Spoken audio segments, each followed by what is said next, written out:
ሰላም እንዴት ናችሁ? እንግዲህ ዛሬ ይዤላችሁ የመጣሁት የሚጣል ቆሻሻ ጎማ እንዴት ወደ ነዳጅነት ይቀየራል የሚለውን ነው ማለት ነው። ይሄ ፕሮሰስ ፓይሮሲስ ይባላል እና ያ ማለት ምንድነው? እዚህ ጋር የምትመለከቱትን የሚጣሉ ጎማዎችን በማቃጠል ወደ ነዳጅነት መቀየር ማለት ነው።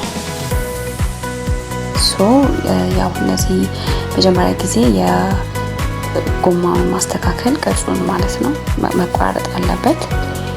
ከዛ እዚህ ጋር እንደምታዩት ማለት ነው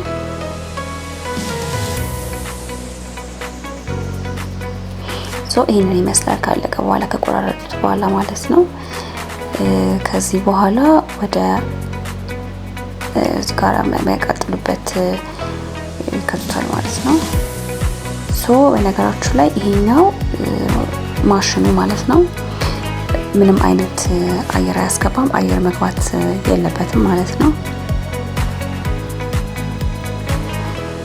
እና እዚህ ውስጥ ይከቱታል። ከዛ ያው ጎማውን ይቃጠላል ማለት ነው።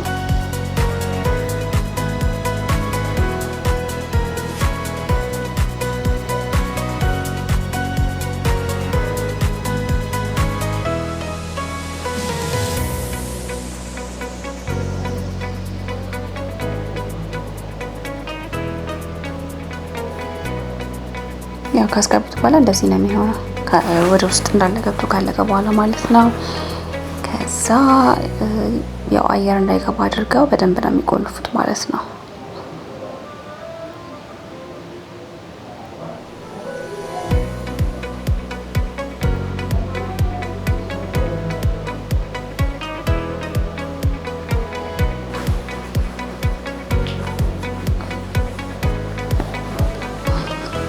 ከዛ እንዲቀጥ የሚያደርገውን ያው እንጨት ያነዱበታል ማለት ነው፣ ጎማው እንዲቃጠል።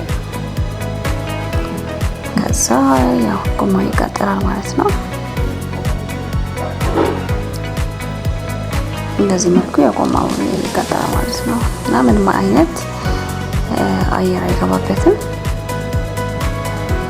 ከዛ በኋላ ግን ምንድነው ጎማው ከተቃጠለ በኋላ ራሱ ያው የተቃጠለ ራሱ የሆነ ፓውደር ነገር አለው እና ሌላ ምንድነው ስቲል አለው ራሱ በጎማ ውስጥ ያሉ ብረቶችን ደግሞ ለፋብሪካ ሪሳይክልነት ይጠቀሙታል ማለት ነው።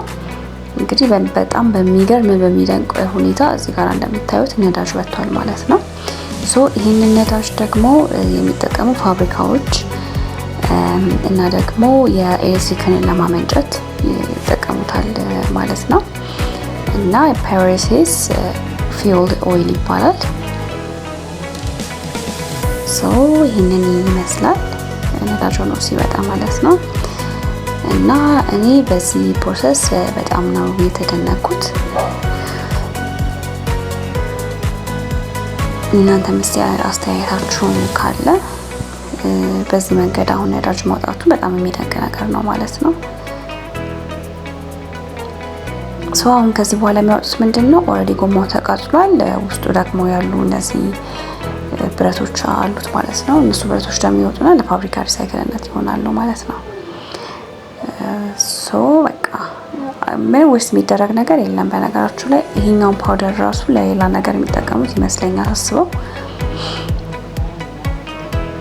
አብዛኛውን ጊዜ ሪሳይክል ነው የሚሰሩት እና ብረቱን ደግሞ በሌላ ቪዲዮ ላይ ለምን ፐርፐስ እንደሚጠቀሙት ቪዲዮ ሰራላችኋለሁ። ብረትን ደግሞ በተመለከተ ብዙ አይነት ነገሮች ሪሳይክል ስለሚደረጉ ማለት ነው።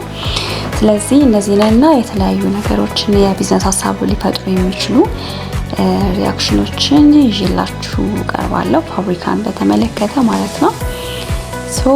ቪዲዮዬን ሰብስክራይብ እያደረጋችሁ ሼር እያደረጋችሁ እንደዚሁም ደግሞ ሀሳብ እየተለዋወጣችሁበት ማለት ነው። ይህንን ይመስላል። ስላያችሁት ቪዲዮዬን ቴንኪዩ አመሰግናለሁ። ካለቀ በኋላ ነዳጁ ይህንን ይመስላል ማለት ነው። አይ ሆፕ እንደተደነቃችሁበት እንደኔ ተስፋ አደርጋለሁ። ቴንክስ ፎር ዋቺንግ ባይ